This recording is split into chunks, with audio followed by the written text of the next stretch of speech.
পাওয়ার এটা এমন একটা জিনিস যেটা যে কেউ হাসিল করতে চায়। পাওয়ারফুল ব্যক্তি হওয়ার জন্য এটা জরুরি নয় যে আপনাকে কোনো নেতা বা অভিনেতা হতে হবে বা আপনার কাছে প্রচুর টাকা থাকতে হবে।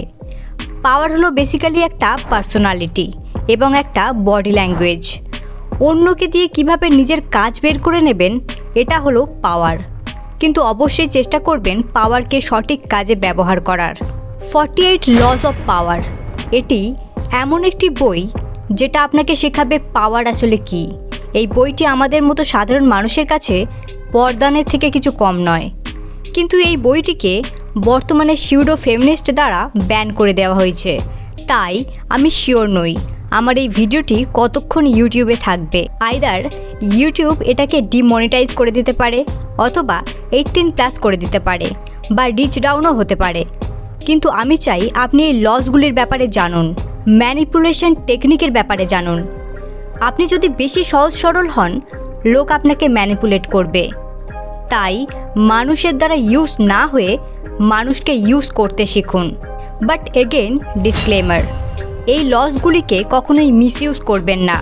48 লস অফ পাওয়ারের ফার্স্ট ল হলো নেভার আউটসাইড দ্য মাস্টার। নিজের জ্ঞান নিজের থেকে বড় কোনো ব্যক্তির সামনে, নিজের টিচার বা বসের সামনে ঝাড়তে যাবেন না। কারণ আপনি যদি এদের সামনে জ্ঞানী হতে যান, এনারা খুশি হবেন না, উল্টে রেগে যাবেন, আপনাকে সহ্য করতে পারবে না, আর এগুলি কোনোটাই আপনার জন্য ভালো হবে না।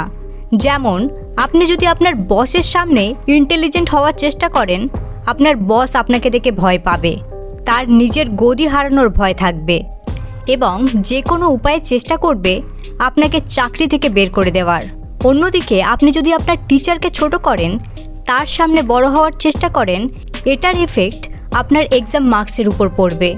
দেখুন, নিজের মাস্টারকে, নিজের থেকে উপরে থাকা ব্যক্তিকে নিজের থেকে সবসময় সুপিরিয়র ফিল করান, এমন ফিল করান যেন তিনি মহান।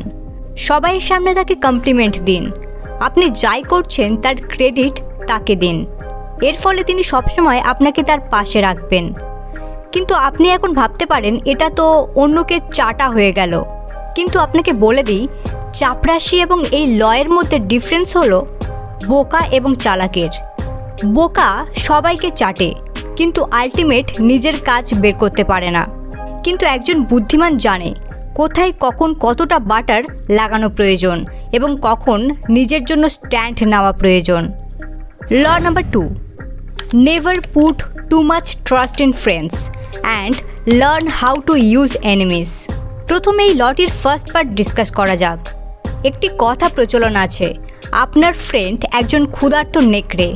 সতর্ক না হলে আপনি নিজেই তার শিকার হয়ে যাবেন। 2 মিনিটের জন্য নিজের রিলস এবং শর্টসওয়ালা বন্ধুত্ব থেকে বাইরে আসুন, কারণ এটা রিল নয়, রিয়েল ওয়ার্ল্ড। এখানে চিট তারাই করে যারা আমাদের ক্লোজ, তাই সতর্ক থাকতে শিখুন। একটা বিজনেসের এক্সাম্পল দিয়ে বোঝাই।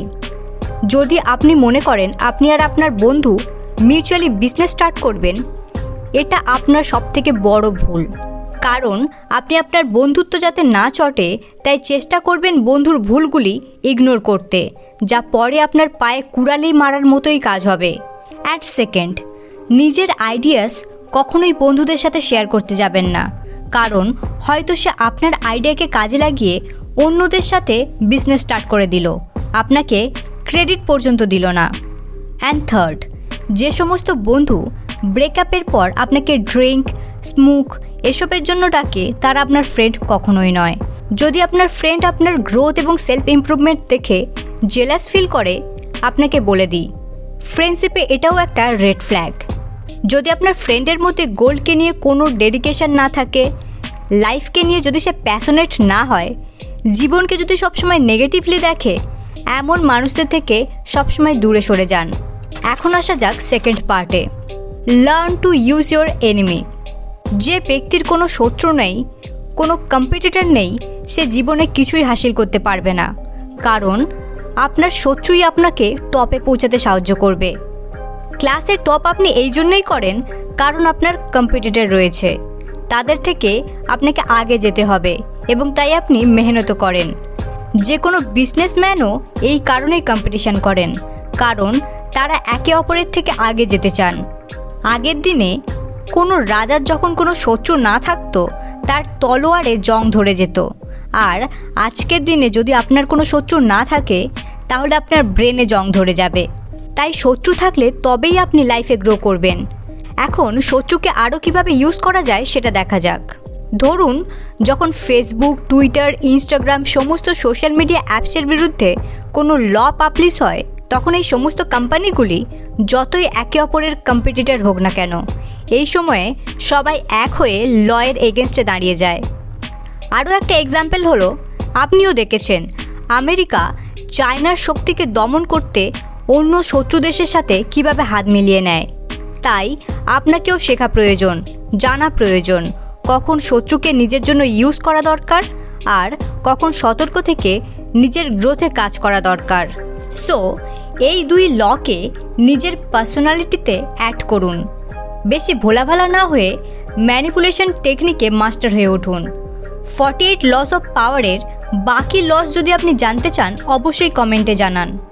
So friends, thank you for watching this video. For more videos, please like, share and subscribe my channel Level Up Buddy.